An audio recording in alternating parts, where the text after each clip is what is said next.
క్రీస్తు నామమున మీకందరికీ శుభములు. మహోన్నతుడు, మహిమగల రాజు,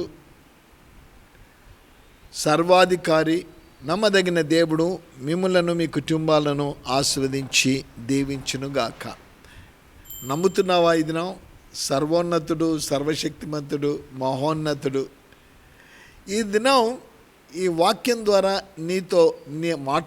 నాతో మాట్లాడతాడు. నా సమస్య నుంచి విడుదల కలగజేస్తాడు.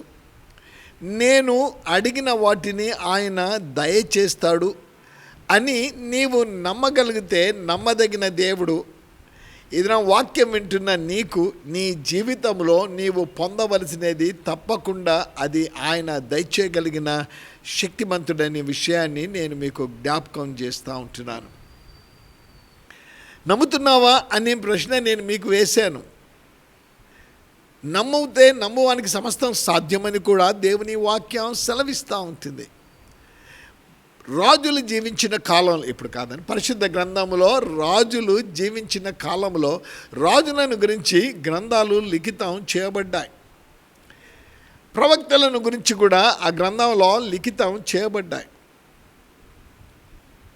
ఒక సంఘటన, ప్రవక్తగా ఉంటున్న ఆ సమయంలో ఎలీషా అనే ప్రవక్త దగ్గరికి కొంతమంది వచ్చి అడిగినప్పుడు వారు అడిగిన దానికి ఆయన తప్పకుండా అంగీకరించి, సరే వెళ్ళండి, నేను అడిగారు మీరు కూడా మా వెంబడి రండి అని. ఆయన గొప్ప ప్రవక్త అయిన వారి వెంట వెళ్ళడానికి సిద్ధపడినట్టు వాక్యములో మనం చూస్తున్నాం. మీరు కావాలంటే 2వ రాజుల గ్రంథాలు చదవండి. ఈ 6వ అధ్యాయంలో, 2వ రాజుల గ్రంథం 6వ అధ్యాయంలో అక్కడ ఎలీషా అనే ప్రవక్త ఉంటా ఉన్నాడు. ఆ ప్రవక్త దగ్గరికి ఒక వ్యక్తి రావడం చూసినా మన టైటిల్ అది ఎక్కడ, ఏంటి అది, బంగార, వజ్రాల, డైమండ్సా, ఇంకా ఏంటిది అనేది ఒకవేళ ప్రశ్నలు చాలా రావచ్చు. అటువంటివి అయితేనే దాని కొరకు ప్రయాసపడతా ఉంటాం. ఈ మధ్య ఈ పరిస్థితులలో ₹1 కింద పడిపోతే సరేలే పడిపోయింది, ఇంకా దానికోసం ఎక్కువ ప్రయాసపడాం. అదే ఒక ₹100 నోటు పడితే తప్పకుండా అయ్యో ₹100 ఎక్కడ పోయింది అని ప్రయాసపడతాను, దాన్ని వెతక ప్రయత్నాలు చేస్తూ ఉంటాం. ఎలీషా దగ్గరికి ఆనాడు 6వ అధ్యాయం, 2వ రాజుల గ్రంథంలో 6వ అధ్యాయం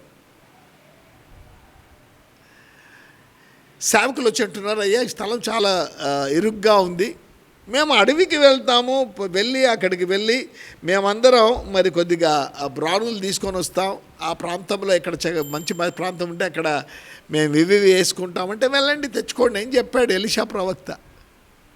ఆ అప్పుడు వెళ్ళేటప్పుడు వారు అడిగారు, అయ్యా నువ్వు కూడా వస్తే బాగుంటుంది, మేము కొన్ని సలహాలు నువ్వు ఇవ్వగలుగుతావు రా అంటే వెళ్ళాడు ఎలీషా ప్రవక్త వారి వెంట.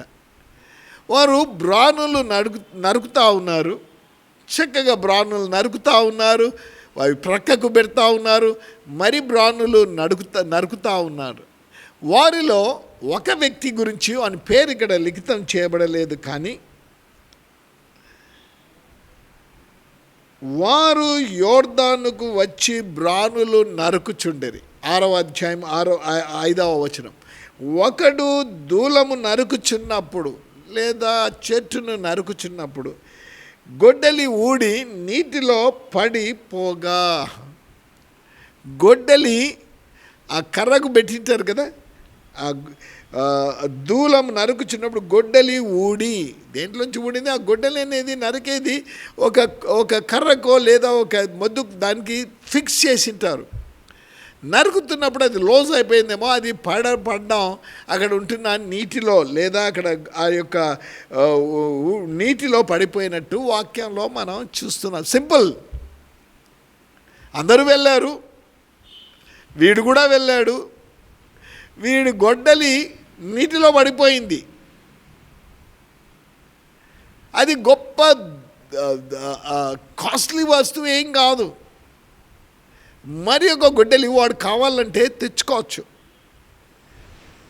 కానీ జరిగిన సంఘటన, అయ్యో వాడు అంటున్నాడు, అయ్యో పరుగులు తీసుకొని వచ్చాడు ఎలీషా దగ్గరికి, అయ్యో నా ఏలినవాడా, అది ఎరవు తెచ్చినది అని మొరపెట్టెను. ఇది నాది కాదయ్యా ఈ వస్తువు, ఇదిగో కర్రలు ఆ యొక్క మొద్దులు కొట్టుకొని నేను కూడా ఏర్పాటు చేసుకోవడానికి ఎరువు తెచ్చుకున్నాను, రెంట్కు తెచ్చుకున్నాను. మరి తెచ్చిస్తాను, ఇచ్చేటప్పుడు ఏదో ద్రవ్యం కూడా ఇస్తానని చెప్పాను, లేదా మరి కొన్ని కర్రలు తెచ్చిస్తాను అని ఏం చెప్పాడో కానీ ఇదైతే నేను ఎరువుకు తీసుకొని వచ్చినదయ్యా. మొర పెట్టుకుంటున్నాడు, ఏడుస్తూ ఉన్నాడు, బాధపడుతూ ఉన్నాడు. ఒక ప్రక్క గొడ్డలి పోయింది, మరి ఇవ్వాలంటే ఎరువుకు తెచ్చిన ఈ గొడ్డలేది తన సొంతంది కాదు, సరే సొంతంది అయితే పర్వాలేదు అనుకోవచ్చు.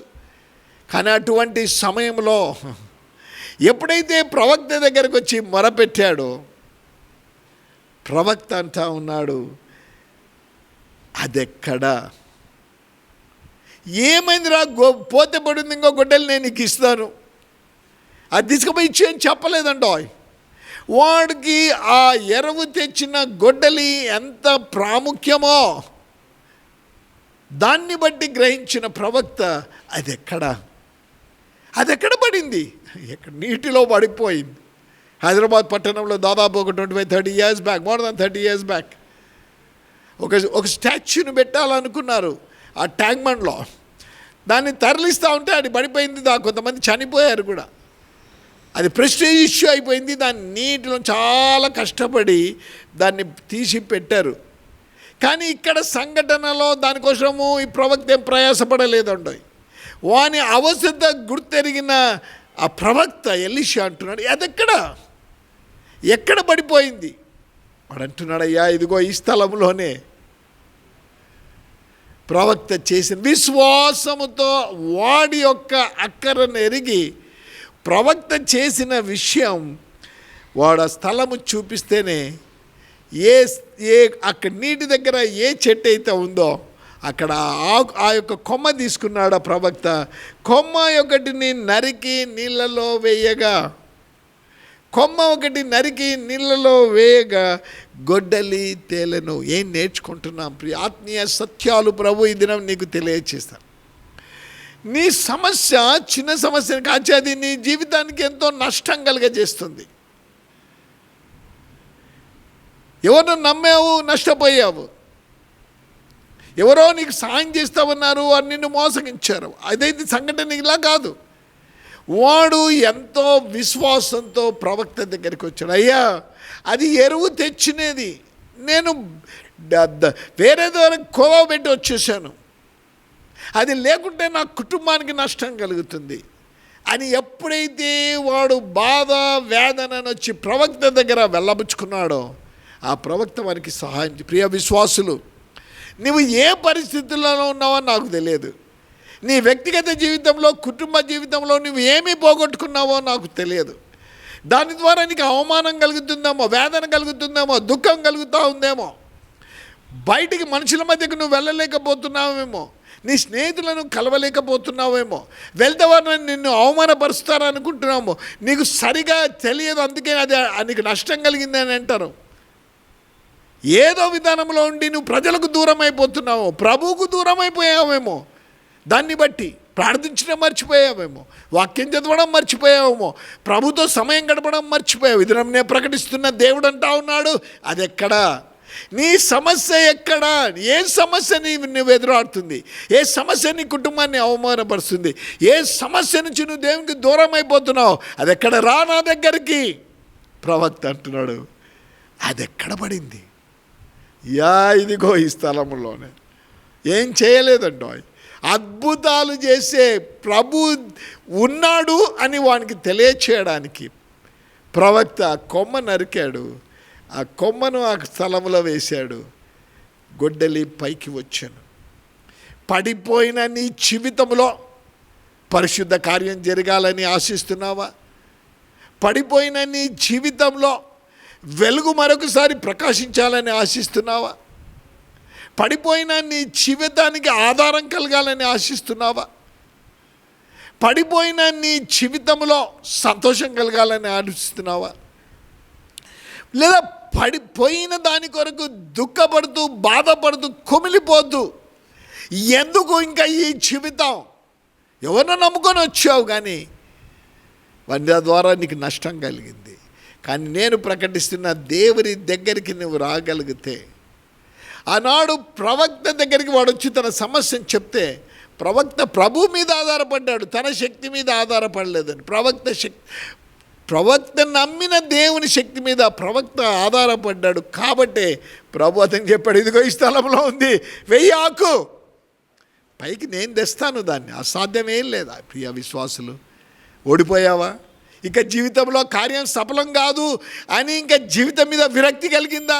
బ్రతకడం ఎందుకు అనుకుంటున్నావు? కానీ నేను ప్రకటిస్తున్న ఈ దేవుడు అంటున్నాడు, రా నా దగ్గరికి. వాడు ఆ దినం వెళ్ళాడు ప్రవక్త దగ్గరికి. వాడికి కావాల్సినది దొరికిపోయింది, సంతోషం, ఆనందం వానికి దొరికిపోయింది. ఇతను ప్రభు అంటా ఉన్నాడు, అది ఎక్కడ? నీ సమస్య ఎక్కడ? ప్రయాసపడి భారం మోయించిన సమస్త జనులారా నా ఎదుగు రండి, నేను విశ్రాంతిస్తా అన్నాడు. వస్తున్నావా ప్రభు దగ్గరికి? వచ్చి ప్రభు ఇదిగో నాది సమస్య, ఈ భారం తొలగిపోవటం లేదు, నీ భారం నాకు ఇచ్చే అంటాడు. మీ పనుల భారము, కీర్తనకారుడు, నీ పనుల భారము నాకు ఇచ్చేసేయి. Cast all your burden upon me, I will carry it అంటాడు. నీకుంటున్న సమస్య నాకు ఇచ్చేయి, నేను నీకు కావాల్సిన దాన్ని ప్రభు ఇస్తానంటా ఉన్నాడు. ఏ పరిస్థితులు నాకున్నావో తెలియదు, ఎక్కడ నువ్వు ఈ వాక్యం వింటున్నావో తెలియదు, ఏ సమస్య కలిగి ఈ వాక్యం వింటున్నావో తెలియదు, ఏదో విందాం ఇంత అని వచ్చి వింటున్నావో నాకు తెలియదు. కానీ ఆనాడు ఆ యొక్క బీదవానికి ఎరువు తెచ్చాడు కాబట్టే, వాడు తీసుకుపోయి ఇవ్వాలి కాబట్టే వాడు విశ్వాసంతో ప్రవక్త దగ్గరికి వెళ్ళాడు. ఏమైనా చేయగలిగితే ప్రవక్తనే చేస్తాడు. ఇతను నువ్వు కూడా ఏమైనా చేయగలిగితే సర్వలోకాధిపతి అయిన, లోకాన్ని కొరకు తన కుమార్నే త్యాగం చేసిన ఆయన దగ్గరికి వెళ్తే ఆయన నా జీవితంలో ఉండే సమస్య తొలగిస్తాడు అని నువ్వు ఆయన దగ్గరికి రాగలిగితే, ఆనాడు వాని అవసరత తీర్చిన దేవుడు నీ అవసరతను కూడా తీరుస్తాడు. నమ్ముతున్నావా? నమ్ముతా ఉంటే నాతో కూడా కలిసి ప్రార్థనలో ఏకీభవించాడు. పరిశుద్ధుడైన ప్రేమ కలిగిన తండ్రి, 1000 సంవత్సరాల క్రితం జరిగిన సంఘటన, ఒక సామాన్య వ్యక్తి యొక్క గొద్దెలి ఊడి పడిపోతే, అది కూడా నాయన నీళ్ళలో పడిపోతే వాడు బాధపడి మొరపెట్టుకుంటే ఎలీషా ప్రవక్త ద్వారా కార్యాన్ని మీరు జరిగించిన దేవుడు. ఇది ఎంతమంది అయితే వాక్యాన్ని విని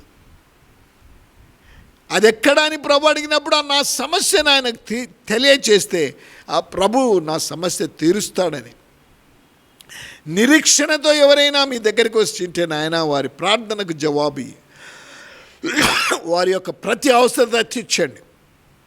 అనారోగ్యమే కావచ్చు, శరీర సంబంధమైన బాధ వేదనలే కావచ్చు, ఆర్థిక సమస్యలే కావచ్చు, మానసిక సమస్యనే కావచ్చు, అవమాన పరిస్థితే కావచ్చు, ఓడింపు అనేదే కావచ్చు. ఒకవేళ విశ్వాసంతో ఈ దినము నా ప్రభు అదెక్కడా అని ప్రభు అడిగే సమయంలో ఇదిగో ప్రభు అని నేను ప్రభువుకు తెలియచేస్తే నా సమస్యకు విడుదల ప్రభు ఇస్తాడని ఎందరైతే మీ దగ్గరకు వచ్చారో బహుగా వారిని దీవించండి, వారి హృదయ వాంఛను తీర్చండి, సంతోష సమాధానము మీరు దయచేయమని యేసు నామమున ప్రార్థిస్తున్నాము తండ్రి, ఆమేన్.